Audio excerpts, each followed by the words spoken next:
list of the worst all-time roster people that we got on the mock draft, and we got a lot of this done. Let's put it that way. We got a lot of it done. But I needed to go grocery shopping, and holy shit, it was 2.5 hours. So we're like, I don't think we can push this to a 3-hour edition right now. Cal already had his issues with the internet stuff. He's not doing us for the Darkest. There's 12:19 in the morning right now.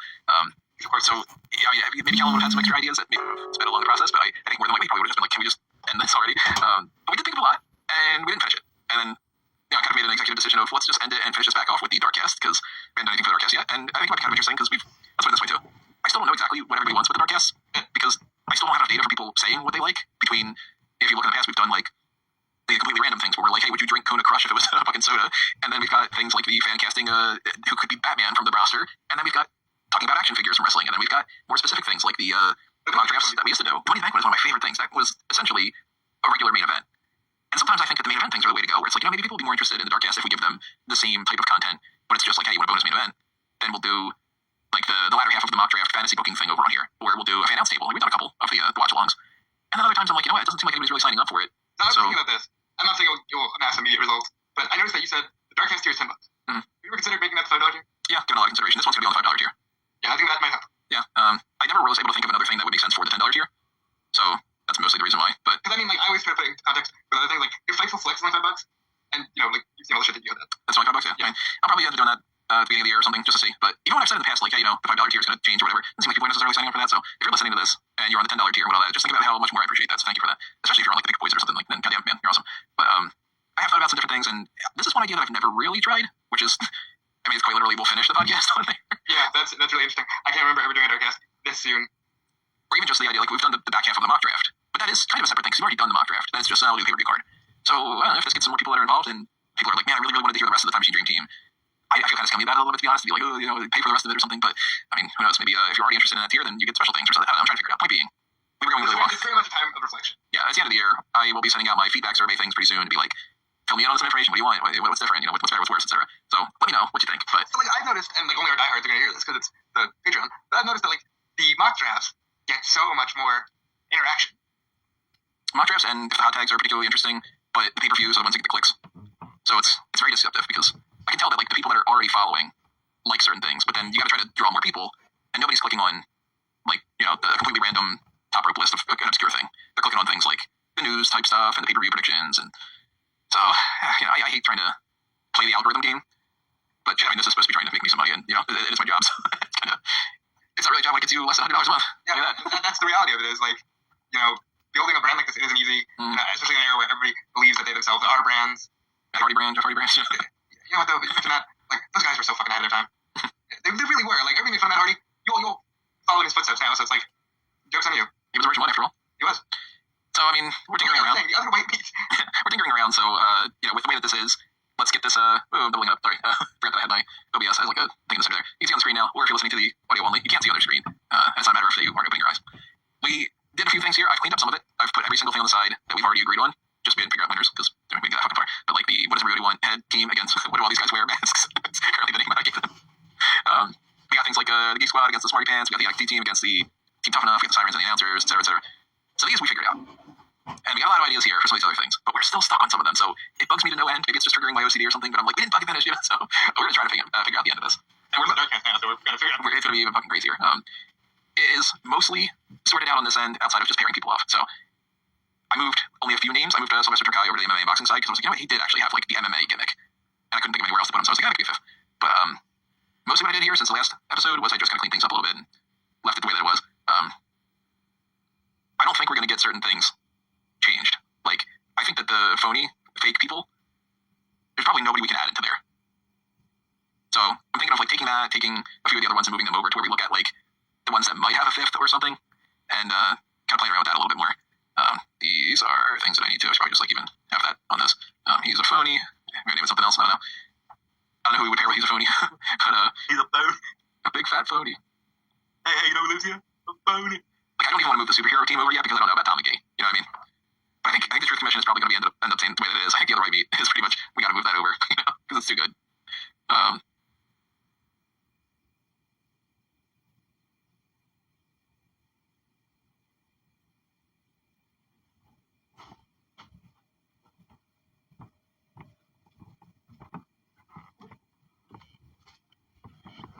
What the heck?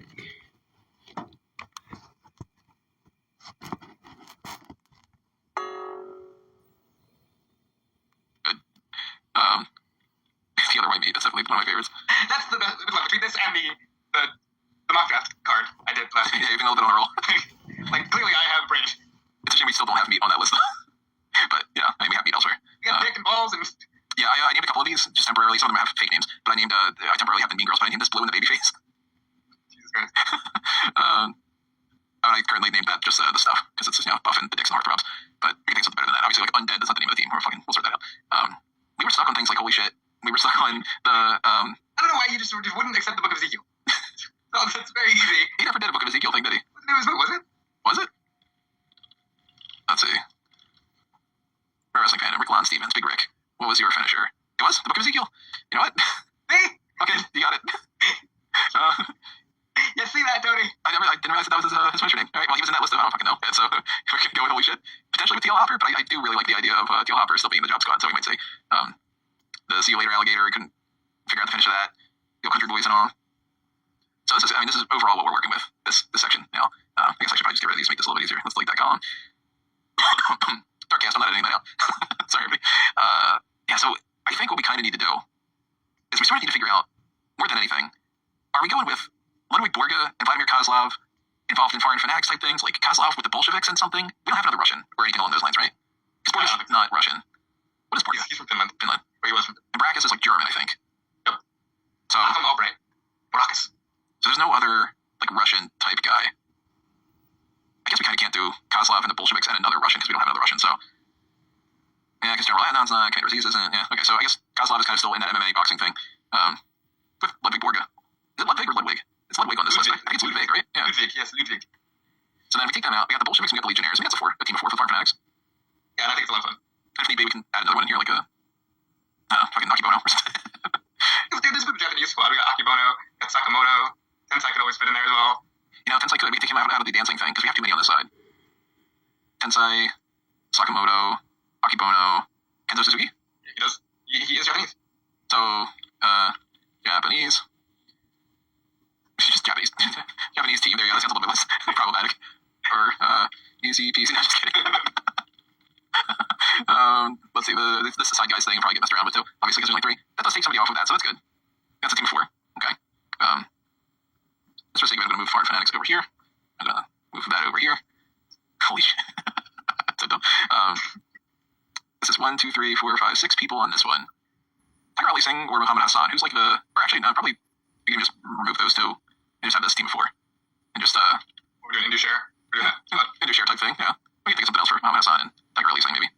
At least we move them over there. We got something. I mean, we could put Foreign Fanatics, Muhammad Hassan could be in that, but I think Tiger Ali Singh and Muhammad Hassan together makes sense. At least in what I can remember about Tiger Ali Singh. They're both underachievers in many ways. Yeah, the underachievers group. Alright, so where else can we go with some of these? Chains. He's in a gang. So is One Man Gang. He's a one-man gang, but he's a gang member. Anything there? I can't think of anything. Gangs? Are we doing gangs? There we got Chains. The one-man gang. Who could also very much fit with PG-13. And Public Enemy for reasons. I don't know, I can't think of it. Like, I guess Decent Dawn are kind of a gang. We got them in the Greaser type thing with the Mean Street Posse, but we could play around with that too. I don't know, because... You know what's throwing me off about this is all these colors make me think that certain people are baby faces and heels. I'm going to reset that. I have Deborah on here just because she's the only woman that we haven't figured out anything for yet, so she probably just won't be a part of it.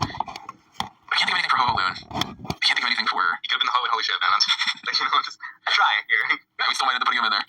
Yeah, it's not set in stone. Ho Ho Loon niches. It was well done all about. They were Harvey Whippleman, like, they just sort of... They were a generic... Imagine maximum male models, but they don't give them personality. Like, they're just a tag team that exists to get squashed by bigger tag teams. Are they trying to do like a Chip and Dale thing? I don't know, because I'd have to look up like their stuff when they were actually, being used as a team with being used. It looks like they're against the squad team here. No, that's with Adam Bomb. That's Quang. Is it Quang or Kwang? Pretty sure they're doing that. Why is Jericho now? Because it's Smoky Mountain, I guess it's popping up. That's weird. Yeah. Trickers versus Well Done. Yeah, what the fuck were these gimmicks? They were Timothy Well and Stephen Dunn. They were well done. But they got like the lips on them, so... Like, I didn't give them any personality. I wonder if you read that, like, if that's like a full feature. Can considered among the sneakiest and most cunning athletes in the tag team division. So they were heels for sure. Let's see, journeyman, etc., etc., aggressiveness. Okay, whatever. That doesn't really explain much. So they are just kind of people that don't have much of a gimmick, but they're heels. Right. That's not much to go with then. Because if they were at least going to be like shitty Chippendale dancer types, then we could have had them paired off against the Buff Bagwell and all. But well done as a tag team. There's nobody that seems to strike me as like that they would fit in. Like that's why I tried to put them in the meat category because they're well done. Right. I mean, technically speaking, we could just be like, all right, well, you know what? We make an 8-man against thing or whatever or something. We could end up working out well with that. I guess we gotta wait for well done.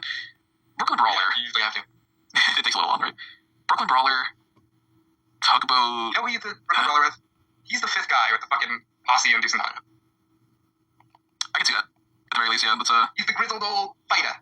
He fights in the streets of Brooklyn. You know what? Wait, now be the sixth guy because there's three in the main three posse. He's the sixth guy. Is there maybe like a way that we could do the Brooklyn Brawler, the Goon, and like do an idea of like you're like the type of person who always starts a fight? Well, if you wanted to do the Brooklyn Brawler's other gimmick, Abe Knuckleball Schwartz, they could. Oh fuck! I forgot about that. They're the sports fans. I mean, fucking, this is happening now. Let's go about Abe for now.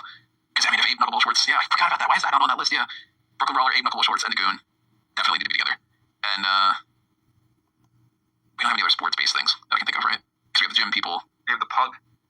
What was the Pug? I don't fucking know. He's a wrestler. You just think. Look at who? Look at who? Let's open up who for a second there. Look at Jim Neidhart. Who? Vince McMahon. Alex the Pug Porto. Probably known as the Pug. I mean, he fucking really is just a guy. Like, why do they think some of these things would work? They're like, yeah, you're the Pug. You hold your hand up in the air. Okay. So the Pug. Raputsky, Dino Bravo, Aiden O'Shea. This is why I ran that issue before. Rodney Mack was just like a guy who picked fights, right? Oh, yes, he's very specific fights.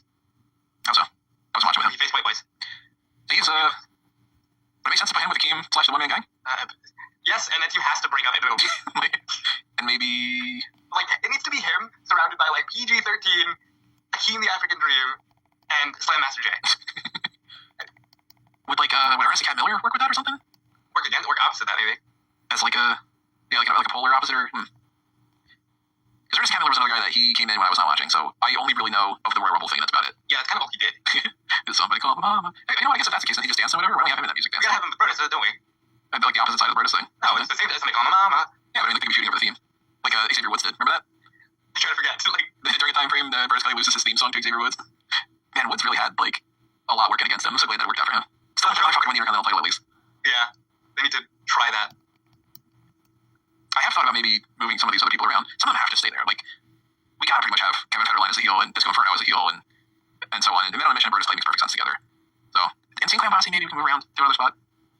But if it's just like a music and dance type thing, if we can think of one fucking more, then that can kind of just be like, it's the most amount of people on there, fuck it, you know? Slapjack's got nothing to do with that. Special Delivery Jones is a babyface. Red Radford is just a fucking guy. Zorfield's just a guy. Strada, Ricardo, Coachman. Yeah, like, after a certain point, they're really like, you know what you could do? Where do we have Sylvan and Conway right now? Sylvan, Conway are in like a fashion type thing somewhere right here. People are in that fashion thing. Adrian Adonis, Rico Vito, Sylvan, and Rob Conway. So we got 5. Interesting. I was going to say take 2. And then because... So what you can do, are you attached to the idea of the Mountie in some type of group of nails?